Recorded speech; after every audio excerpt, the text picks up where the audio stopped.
Some folks look at a perfectly good kitchen and see a place for making toast. I looked at mine and saw an opportunity for glorious, back-breaking folly. The cabinets were fine, I suppose. They held plates, they closed mostly, but they were born of machines and glue, lacking the soul that only human hands can impart. So, I decided to replace them. All of them. And I would do it using only hand tools. My friends, family, and even my dog looked at me with a shared expression of profound concern. They saw months of chaos and a mountain of sawdust.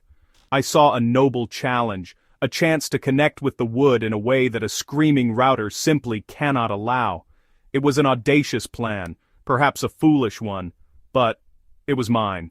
The decision was not made lightly.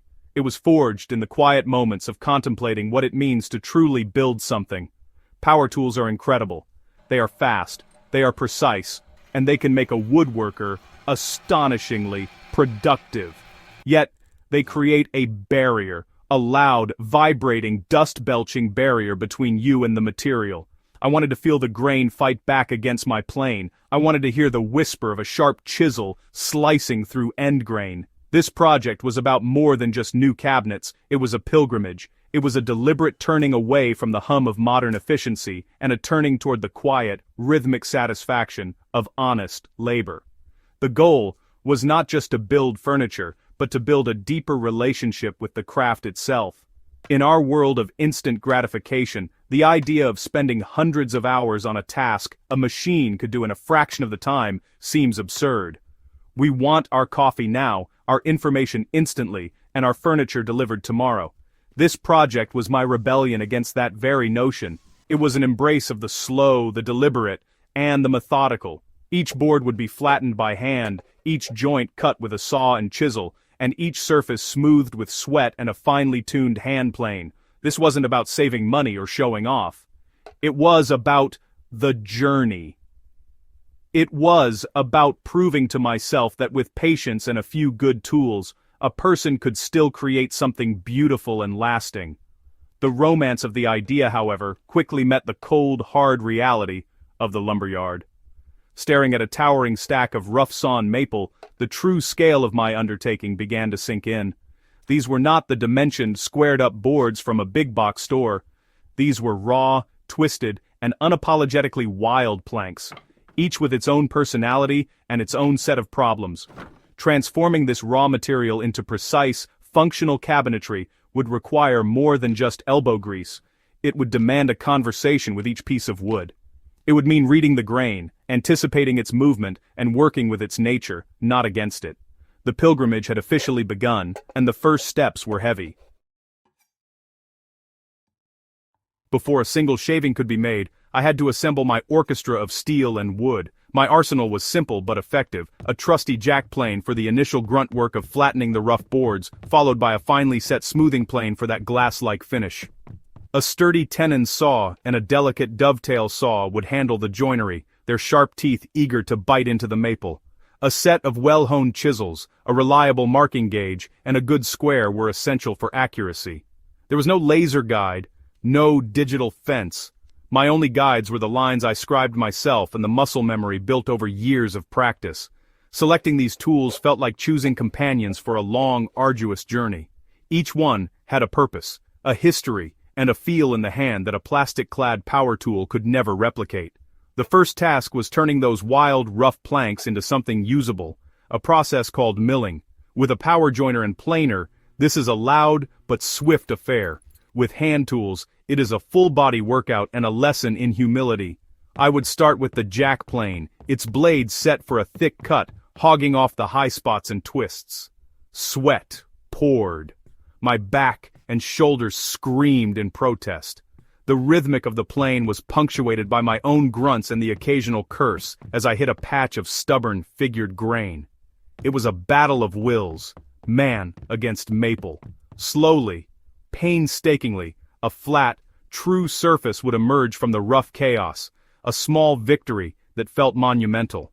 Once one face was flat, the rest of the process could follow a logical, if laborious, sequence. I used a marking gauge to scribe a line for thickness, then flipped the board and planed down to it.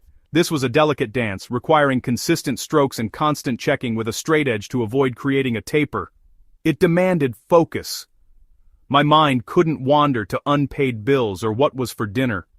It had to be right there, in that moment, feeling how the blade was cutting, listening to the sound it made, and observing the shaving it produced. This meditative state is one of the great gifts of hand tool work. The world shrinks down to you, your tool, and the wood. It is a profound and deeply calming experience. Of course, the romance has its limits. There were moments of pure frustration. A board that I had spent 2 hours flattening would shift overnight, developing a slight cup that had to be worked out all over again. A saw cut would wander ever so slightly off the line, threatening the fit of a crucial joint. In these moments, the temptation to walk over to the corner where the power tool sat, covered in a dusty sheet, was immense. But I resisted. I would set the tool down, take a deep breath, and remind myself of the purpose. This wasn't about speed, it was about the craft.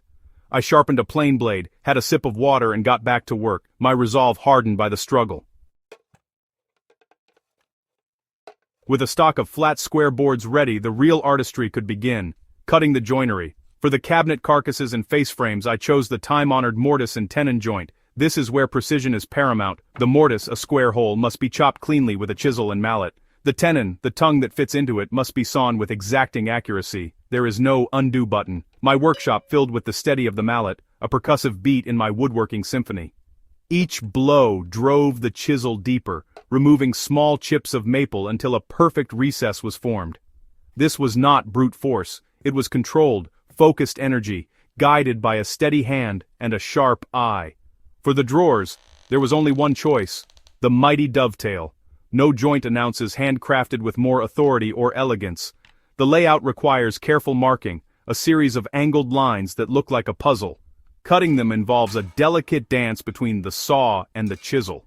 The saw defines the edges, staying just on the waist side of the line. Then, the chisel comes in to clear out the remaining material, creating the interlocking pins and tails. The first time I test-fit a drawer corner and felt that satisfying, snug friction as the two pieces slid together was a moment of pure, unadulterated triumph. It's a feeling of rightness, a mechanical poetry that no biscuit joiner or pocket screw can ever hope to deliver. Problem-solving is a constant companion when you forsake electricity. I discovered one of my cabinet sides was just a fraction of an inch too narrow. With a table saw, this is a non-issue. Without one, it meant I had to rethink the joinery on the fly. I couldn't just cut a new piece, that would go against the spirit of the project. Instead, I decided to add a decorative strip of walnut along the edge, turning a mistake into a design feature. This is the beauty of limitation. It forces creativity. You learn to adapt, to improvise, and to find elegant solutions using only the tools and materials you have. These moments of challenge were not setbacks. They were opportunities to make the project even more unique. The physical toll was significant. My hands became calloused and strong. My shoulders and back ached in a way that felt earned, a testament to the honest work being done. But alongside the physical strain came an incredible mental clarity. The repetitive motions of sawing, planing, and chiseling became a form of meditation. The world outside the workshop faded away, and my entire being was focused on the task at hand. It was a powerful antidote to the scattered, distracted nature of modern life. In the quiet rhythm of the work, I found a sense of peace and purpose that was as nourishing as the finished cabinets would ever be. It was a reminder that sometimes the most rewarding path is the one with the most resistance. The assembly phase was a slow and careful ballet. Each carcass was dry-fitted first, ensuring every mortise and tenon joint seated perfectly. Once I was satisfied, it was time for the glue. There is a point of no return in woodworking, and it is the moment the glue's applied. A quiet tension filled the air as I spread the glue and brought the pieces together, using long sash clamps to apply steady, even pressure. I checked for square again and again, making tiny adjustments until everything was perfect. Seeing the cabinet boxes take their three-dimensional form, solid and true, was a deeply satisfying milestone. They were no longer just a collection of worked boards, they were becoming furniture. Finishing is where the wood truly comes alive. I chose a simple, hand-rubbed oil and wax finish. This is not a process of spraying on a thick plastic-like coating. It is an intimate act of working the finish into the pores of the wood itself. I applied the oil with a soft cloth, rubbing it in until the grain began to shimmer. The subtle figure in the maple, which had been nearly invisible before, now popped with depth and iridescence. Each coat of oil, applied over several days, deepened the color and luster. The final coats of wax gave the surface a soft, tactile sheen that begs to be touched. It is a finish that doesn't just sit on top of the wood, it becomes part of it. The day of installation was the culmination of everything. Carrying each heavy, solid cabinet into the kitchen felt like a procession. The fit was perfect. As the last drawer slid smoothly into its opening and the final door was hung, I stepped back and took it all in. The room was transformed. These were not just boxes on a wall. They were a testament to patience, skill, and a deep love for the craft. They held the story of every drop of sweat, every careful saw cut, and every moment of quiet contemplation. They had a warmth and a presence that no factory-made cabinet could ever possess. They had become the heart of our home. Looking at the finished kitchen, I feel more than just pride. I feel a connection to a long tradition of artisans who built things to last, who poured their spirit into their work. In building these cabinets, I built more than just storage. I built skills, I built confidence, and I built a legacy that will serve my family for generations.